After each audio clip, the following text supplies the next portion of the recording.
Bien, seguimos entonces con más Cadena Nacional. Estamos con Rodrigo Álvarez, director del Senagiomín. Muchas gracias por estar aquí con nosotros esta noche. Y en particular le queríamos preguntar, por supuesto, por esta noticia que lleva más o menos una semana ya, pero que de todas formas queda para rato entenderla y saber cuáles van a ser sus alcances. Y tiene que ver con el primer catastro de 70 desastres naturales por peligros geológicos. Así es. Primer catastro. ¿Qué significa eso? Porque algunos decían, yo se lo comentaba antes, que es como si el Senagiomín no hubiese tenido archivados cuáles eran los desastres para poder reaccionar, como si no hubiese habido nunca una pega previa. Pero no es eso. ¿Qué es finalmente? Significa que es el primer catastro. Esa es la primera aceleración. Efectivamente, nosotros tenemos competencia en materia geológica y no se había hecho con anterioridad esta mirada de estos años y decidimos, a partir de todo lo que ha sucedido los últimos, este ha sido un año complejo para nosotros. Hemos tenido 2 erupciones volcánicas, se nos inundó el desierto más árido del mundo y obviamente a uno le ordena las prioridades y nos dio por darle una mirada a qué es lo que pasaba en esto, porque nosotros estamos planteando la necesidad de un plan nacional de peligro geológico. ¿Y por qué la necesidad de un plan de peligro geológico? Y precisamente hicimos este catastro de partir del año 80 y verificar que tuvimos 70 eventos de la naturaleza relevantes que causaron muerte, que causaron pérdidas económicas. Y yo siempre digo que lo peor, después de tener las pérdidas humanas y la pérdida de infraestructura, tanto pública como privada, es no aprender. Y parece que en Chile lo que pasa es eso, porque cuando hay una erupción, probablemente los lugares que se han afectado son los mismos. Cuando hay aluviones, probablemente los lugares que se han afectado son siempre los mismos. Yo hice un ejercicio, no es por hacerle propaganda acá al diario Yanquihue de Puerto Montt, que es uno de los diarios antiguos del año 1896. Y en 1898 existió una erupción del volcán Calbuco. Y que hay una nota que hace el diario, y si uno la lleva al año 2015, la nota es muy similar. Son los mismos lugares que se vieron afectados, es gente que se le buscan soluciones alternativas por ahí mismo, pero pasan 110, 115 años y no hemos aprendido nada porque volvemos a construir el mismo lugar, sí que se construye, no se construye con condiciones distintas como debiera hacerlo, y en ese sentido lo peor es no tener un aprendizaje. ¿De quién ha sido el error? Esto es una carencia de los gobiernos anteriores, ¿no? Mira, más que entrar, esto no es una carencia de este gobierno, del gobierno anterior, yo creo que es un tema Pero hay de iniciativa de usted. Esto es una iniciativa nuestra. No está en el programa de gobierno, no está en ninguna parte. Está dentro del programa de gobierno fortalecer el Senagiomín y esto es parte de sus tareas, así que por tanto lo asumimos de esa forma. Ahora, esto es un tema cultural de los chilenos. No hay, si uno ve incluso historias atrás, Chile es un país que se dice que cada 10 catástrofes mundiales, 8 prefieren Chile. Y si revisamos el terremoto del 60, el terremoto más importante, instrumental, más fuerte que existe en la historia, 9,8 grados, después de eso hay un tsunami y 47 horas una erupción volcánica. Eso pasa solamente en Chile, o sea, nosotros ya estamos acostumbrados a cada ciertos años tener situaciones de este tipo. Entonces, de repente hay que ponerle número a las cosas. Y cuando uno le pone número, nosotros sacamos la cuenta que del 80 al 2015, 377 personas fallecieron en estas circunstancias. Ahora, si lo quieres llevar inclusive a temas de cifra económica, estamos hablando de 32.000 millones de dólares.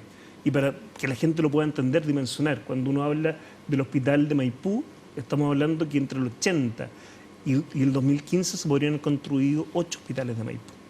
Esto pasa por una planificación territorial. Pero todos esos datos son súper importantes y dan cuenta un poco de la gravedad de que esto no existiera antes. Porque uno, no solamente pensando en el Senagiomín, en la ONEMI también, en el Ministerio de Interior, en las Fuerzas Armadas, en las policías, que no hayan registros o no se maneje desde el 80 cuando se crea el Senagiomín. Sí. Es historia reciente igual.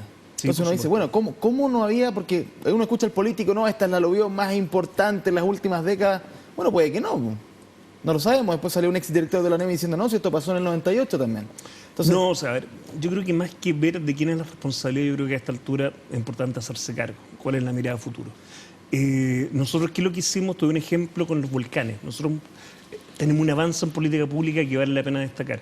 Cuando es la erupción del volcán Chaitén en el 2008, en principio no se sabía si era el Chaitén o era el Michimahuida. Eso te quiere decir lo perdido que estábamos, absolutamente. 7 años después tenemos una red nacional de monitoreo, tenemos 43 volcanes monitoreados, de los 280 millones que se invertían en el 2008, hoy día tenemos 4.200 y tenemos 56 profesionales trabajando en eso. Eso es un cambio de política pública, un remesón que te hizo actuar de manera distinta y ordenarte. Cada volcán además tiene un mapa de peligro. Vale decir que cuando hay una erupción o estamos a puerta de, se sabe cuál es el área de influencia. ¿Qué es lo que queremos plantear ahora? Y estamos hablando de un plan nacional de peligro geológico. Poder tener mapeado todo Chile, poder saber que cada alcalde, que cada persona sepa que en esa comuna los riesgos geológicos cuáles son las áreas de inundación, cuáles son las áreas de cauce que no se debiera construir. Ahora, si además somos capaces de estos mapas de peligro, tenerlos vinculados con la planificación territorial, es un avance mayor. ¿Cuánto cuesta todo eso? Mira, es un costo que es menos de 100.000 millones. No es un gran costo cuando tú lo tienes en relación al ahorro que puedas tener. O sea, primero el ahorro económico, pero no olvidar las vidas humanas que están en juego. Por tanto, no lo veo como un costo mayor. Ahora, hay una decisión política de todos los sectores y hay también una decisión por parte de las personas que asumen un riesgo. Cuando alguien se quiere instalar a vivir en un lugar donde pasa un cauce, obviamente que a mí me decían en Copiapó, oye, pero el río Copiapó estaba seco hace muchos años. Pero claro, el río siempre existió ahí, subterráneamente iba, y si iba a haber una precipitación importante, lo lógico es que ese cauce iba a retomarse. Y se empezó a construir, la gente se empieza a instalar en esos lugares. Y claro, te doy otro ejemplo más claro aún. A nosotros nos pasó en el volcán Chaitén. En Chaitén se definió que había áreas que no se podían volver a habitar. ¿Qué es lo que hizo el gobierno al respecto de esa época? Que era el primer gobierno de Bachelet, decidió sacar a estas personas, poder indemnizarlas, expropiarlas, para que se fueran de ahí. ¿Qué es lo que pasa ahora en el 2015? Muchas personas están volviendo a esos lugares y además están exigiendo soluciones de alcantarillado, de luz eléctrica. Entonces, por eso te digo que lo más preocupante es que no hay un aprendizaje. Y esto no solamente culpa a la autoridad, sino también una cultura del chileno. ¿Y esto en qué relación finalmente queda? Hay una palabra clave en todo este escenario de catástrofe, etcétera, que es la coordinación entre las distintas autoridades, las políticas, las técnicas, las municipales y las nacionales, etcétera, digamos todas. Este plan nacional, ¿en qué aporta en ese sentido? Mira, en la medida que tú tienes mejor información, tomas mejores decisiones. En la medida que no tienes información, estás a ciegas. En la medida que lo ideal sería tener mapas que sean vinculantes. Pero si no lo son vinculantes... ¿Qué significa eso? Vinculante significa que si nosotros hacemos un mapa de peligro de un volcán y establecemos que un área de peligro en zona roja, que probablemente ahí no se pueda construir. Y eso significa que el plan regulador, aunque quisiera, no puede pasar sobre eso. Eso es que es vínculo y que se priorice qué instancia o qué institución pesa más en esa determinada decisión. Claro, porque si no el alcalde puede decir, bueno, pero perdón, yo soy el alcalde. Cuando yo te digo que es vinculante, lo que pesa ahí, el análisis técnico es el mapa. Y por tanto tú no puedes construir ahí. O si es que puedes construir, tiene que ser en condiciones distintas. Ahora, si no somos capaces de hacer eso, que debiera ser lo lógico, al menos contar con la información y entregarla. Yo tomé la decisión el año pasado de todos los mapas de peligro, los puse en la página web. Decisión que parece fácil, pero de inmediato tuve el reclamo de operadores turísticos, porque en los volcanes donde se hacía actividades de centros recreativos de nieve, generaban expectación, generaban preocupación. Ahora, finalmente... Bueno, pero pasó también con el recurso de protección que me contaba usted. Tuvimos un recurso de protección en el volcán Villarrica en el momento porque la decisión del Sannagiomín atentaba contra la libertad de trabajo y estábamos de una u otra forma prohibiendo el trabajo de algunas personas. O sea, en el caso de Villarrica tuvimos la erupción. Y si no lo hubiésemos tenido, hubiese sido una falsa alarma del Sannagiomín y nos hubiesen crucificado. Entonces, en esto, por eso yo repito siempre, hay que tener una mirada distinta, hay que asumirlo con responsabilidad, hay que asumirlo a largo plazo. Y por eso, ¿qué hacemos nosotros? Ponemos información, estamos poniendo cifras. O sea, si es que esto lo hubiésemos tomado antes, claro, hubiese sido distinto. 8 hospitales de Maipú más. Varias autoridades siempre señalan, quizás ex autoridades, mejor dicho, porque es complicado cuando uno está en el cargo técnico enfrentarse a la discusión política o al político, a la autoridad política. En Chile sabemos muchas de las instancias claves a la hora de la emergencia están supeditadas al Ministerio del Interior. El Ministerio del Interior, bueno, está siempre el presidente de la República, uno dice que tiene que estar primero que todo, pero cuando hay un político extra, además del presidente, a veces se desordena un poco la torta, porque son ellos los que quieren dar el mensaje, entonces el técnico tiene que ir a explicarles lo que está sucediendo, no sé. ¿Hay algo que resolver ahí también? Quizás en una emergencia el Sannagiomín pueda tener un rango de mayor importancia que un ministerio, o igual, en la medida que no se complique o no se mezcle lo político con lo técnico? O sea, no que no te quiera contestar, pero lo primero, nosotros creo que aspiramos como servicio geológico a que la emergencia no ocurra, y no ocurre en la medida que tú tienes buena información, tienes mapeado, tienes información geológica buena y te estás adelantando a eso y ya existen obras. Ahora, cuando la emergencia ocurre, nosotros tenemos un sistema que lo encabeza Interior, y un sistema que hoy día, el sistema de protección civil, no cabe duda, que es cuestionado. Pero a mí, que me ha tocado participar un poco más y conocerlo, también uno elige las instituciones que quiere tener. Y cuando tú le das una cantidad de recursos determinados, no es mucho más lo que puedas hacer cuando los recursos son escasos. Y nosotros no hemos tomado la decisión como país de tener un sistema de emergencia civil potente, con recursos, con atribuciones, y probablemente por eso que lo NEMI es la oficina de emergencia, no es ni un servicio, estamos hablando que es una oficina. Probablemente no está o no todas sus autoridades están en el servicio de alta dirección pública. No ha habido esa decisión de poder hacerlo. ¿Tampoco se hacen campañas políticas con esta idea? ¿Falta no eso son, quizás? probablemente, Que los políticos cuando hacen campañas se la juegan, yo quiero un ONEMI, yo quiero un Senajomín con tal o cual, yo quiero mapear el país, yo quiero tener este plan nacional. Yo creo que probablemente no son temas populares. Y ahora, yo quiero que asumo como mi pega poder llevar estos temas a hacerlo más ciudadano. Y por eso yo lo llevo a cifras, cuando te digo que esto le costó al país. Sería bueno que los políticos también lo hicieran. 8 hospitales de Maipú.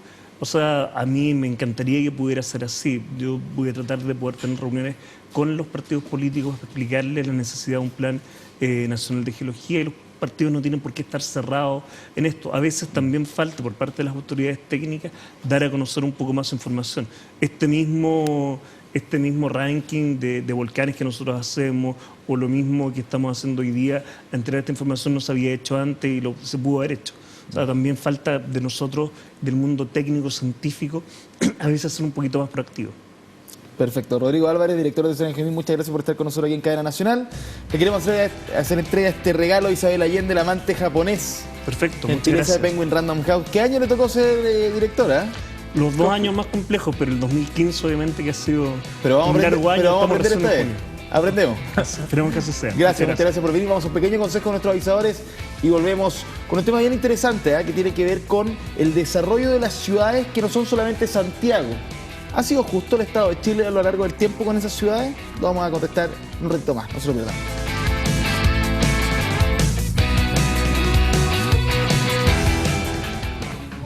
¿Ya elegiste tu plan en esta Copa América? Pórtate claro con el nuevo plan Copa América y hazte famoso. 3 gigabytes de navegación, 600 minutos y un número unido por solo 25.000 pesos mensuales. Además, lleva un Sony Xperia T3 con cuota inicial 0. Que la Copa América sea mucho más que fútbol. Con Claro, es posible.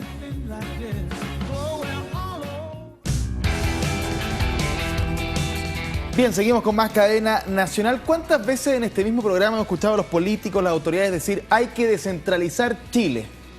Que esta es una realidad que no da para más. ¿Qué pasa con las otras regiones, con las otras ciudades? Bueno, parece que lo que dicen ellos lo han dicho en otros a lo largo de mucho tiempo, pero no pasa nada mucho con las regiones, no pasa nada mucho con las ciudades. Y vamos a hablar de ciudades intermedias en Chile, territorios olvidados, es el título de este libro. Estamos con Francisco Maturana, uno de sus editores. Muchas gracias por estar aquí con nosotros. Gracias, Francesco. Y partamos de lleno diciendo que es una ciudad intermedia, para que se entienda.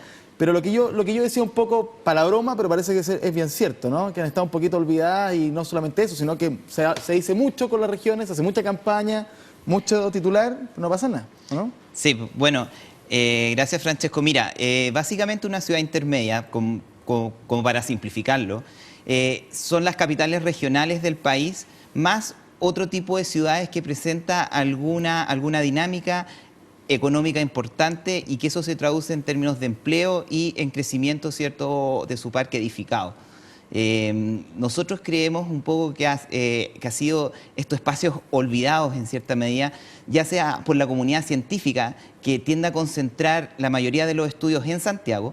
Y por otro lado, creemos que ha habido que ha existido una ausencia de políticas públicas por parte del Estado y una preocupación que se enfoque realmente a este tipo de ciudades. Entonces, el título juega y llama un poco a eso, en el sentido cómo hay un olvido por parte de la sociedad cuando el 30% de la población urbana habita estas ciudades. Entonces, a eso jugamos un poco con el Pero ahora, título de aquí la usted ciudad. describe muy bien que finalmente son ciudades que a lo largo de la historia, sobre todo en el siglo XX, han sido súper importantes para el país, en términos de desarrollo, generación de empleo, desarrollo